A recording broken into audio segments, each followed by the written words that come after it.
ধর্ম ব্যবহার করলে কে করে সেটা আপনারা ভালো বুঝেন। ইলেকশনের সময় নতুন করে যারা বেশি বেশি নামাজ শুরু করেন, টুপি পরেন, তসবিহ হাতে নিয়ে ঘুরান, ধর্মকে তারাই বোধহয় সম্ভবত ব্যবহার করেন। আসসালামু আলাইকুম রহমতুল্লাহ। সাংবাদিক বন্ধুগণ, আপনারা জানেন আমরা আজ সকাল 11টায় ইউরোপিয়ান ইউনিয়নের অ্যাম্বাসেডার ওনার দাওয়াতে আমরা এসেছিলাম। এখানে 8টা দেশের যারা রাষ্ট্রদূত তারা ছিলেন এবং তাদের সহকারীরাও এখানে সহযোগীরাও ছিলেন। তারা মূলত বাংলাদেশের বর্তমান পরিবেশ পরিস্থিতি নিয়ে কথা বলেছেন, আমাদের কাছ থেকে কিছু গুরুত্বপূর্ণ বিষয় জানতে চেয়েছেন। তারা জানতে চেয়েছেন ইলেকশন ফেব্রুয়ারিতে যেটা হবে সেটার জন্য আমাদের প্রস্তুতি কী রকম আছে। একই দিনে সাধারণ নির্বাচন, কি ভাই রাখেন না একটু, সাধারণ নির্বাচন এবং রেফারেন্ডাম যদি একই দিনে হয় সেখানে কোনো প্রবলেম হবে কিনা।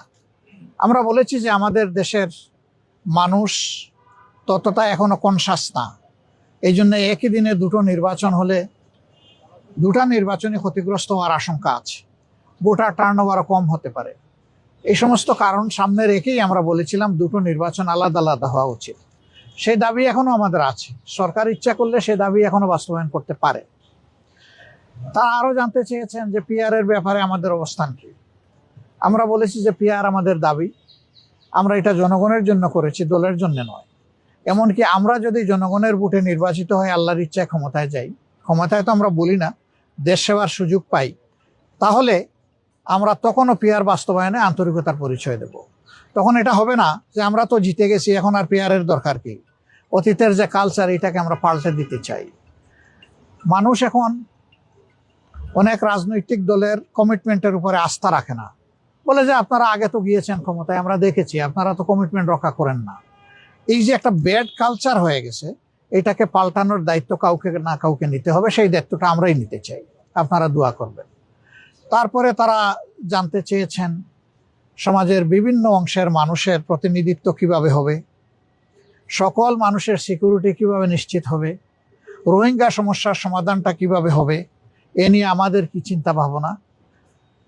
নির্বাচন পরবর্তী সময়ে যদি আমরা নির্বাচিত হই তাইলে প্রথম 100 দিনে আমাদের জনগণের প্রতি কি বক্তব্য থাকবে, কি করণীয় থাকবে, এই বিষয়গুলো তারা আমাদের কাছে জানতে চেয়েছে। তো আমরা বলেছি যে আমাদের সব কিছুই ফ্রেম করা আছে, আমরা ওয়ান টাইম যখন যেটা প্রযোজ্য সেটা আমরা সামনে রিলিজ করব। তারা আমাদের ম্যানিফেস্টোতে কিছু জিনিস দেখতে চান, আমরা বলেছি অলরেডি এগুলো আমরা ইনক্লুড করে নিয়েছি।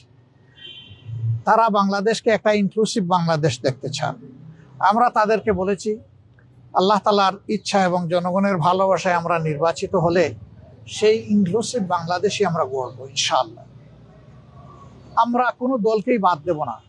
আমরা দেশের স্বার্থে দারুণভাবে আমরা অনুভব করি যে অ্যাটলিস্ট আগামী 5টা বছর দেশের স্থিতিশীলতা, ইকোনমি ফিরাইয়ে আনা, আইনের শাসন সমাজে কায়েম করা এবং সমাজ থেকে দুর্নীতিকে নির্মূল করা বা বিদায় দেওয়া, এর জন্য প্রয়োজন আমাদের একটি জাতীয় সরকার।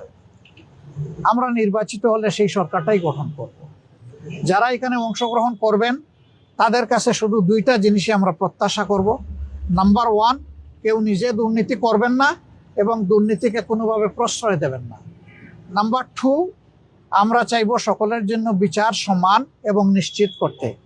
এই ব্যাপারে কোনো ধরনের হস্তক্ষেপ কেউ করবেন না রাজনৈতিকভাবে। মিনিমাম এই 2টা জিনিসের ব্যাপারে যারা একমত হবেন তাদেরকে নিয়ে আমরা সরকার গঠন করার জন্য আমরা আগ্রহী। আমাদের আপত্তি নাই না, আমরা আগ্রহী, সেটা দেশের স্বার্থে। এমনকি আল্লাহ যদি ইচ্ছা হয় যে 200 আসনেও আমরা বিজয়ী হয়ে যাই, তারপরে আমরা এটি করবো ইনশাআল্লাহ। এবং দেশবাসীকে আমরা আশ্বস্ত করতে চাই, অতীতে যা হয়েছে হয়েছে, এখন সারা দেশবাসী আমরা ঐক্যবদ্ধ দেশের স্বার্থে, আমাদের আগামীর প্রজন্মের স্বার্থে।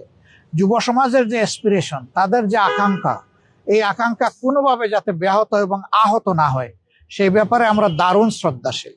তারা job creation, migration, education exchange, economic rebuild, এই সমস্ত বিষয়ে তারা কথা বলেছে এবং তাদের সাজেশনগুলা, তাদের কথাগুলা আমাদের কাছে দারুণ আন্তরিক মনে হয়েছে।